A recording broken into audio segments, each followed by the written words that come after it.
আল্লাহ রাব্বুল আলামিন দুই ধরনের ফেরেশতা দিনের বেলা রাতের বেলা পাঠায়। কয় ধরনের?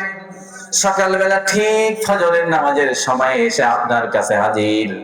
বান্দা যখন আল্লাহ তাআলাকে সিজদা দেয়, ফেরেশতা এসে দেখলো উনি বান্দা আল্লাহ তাআলাকে সিজদা দিচ্ছে। আসরের সময় যখন আবার চলে যাবে, ভাইকে দেখবে উনি সিজদা দিচ্ছে, আল্লাহ তাআলা জিজ্ঞেস করবেন, আল্লাহ জানে কি জানেন? এরপর রব্বুল আলামিন জিজ্ঞেস করবে, ফেরেশতারা যায় কি দেখছিলাম, আসার সময় কি দেখে আসলাম?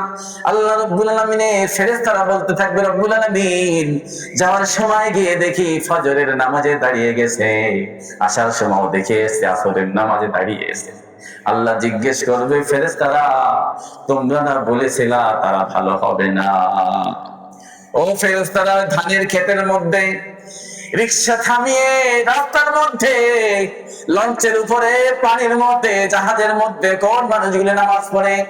ও ফেরেশতারা দেখো, লঞ্চ বেড়াইয়া, বাস থামাইয়া, শরীরের ভালো জামা কাপড় নাই, রাস্তার মধ্যে গিয়া, মাছ মারতে গিয়ে, ডাঙ্গার মধ্যে গিয়ে, জমির মধ্যে গিয়া, পৃথিবীর কোন বান্দা যখন রব্বুল আলামিনকে সিজদা দেয়, আল্লাহ রব্বুল আলামিন ওই ফেরেশতাদেরকে সাক্ষী রেখে বলেন, ও ফেরেশতারা দেখো, এই বান্দাদের জীবনের সব গুনাহ খাতা মাফ করে দিয়ে জান্নাত ওয়াজিব করে দিলাম।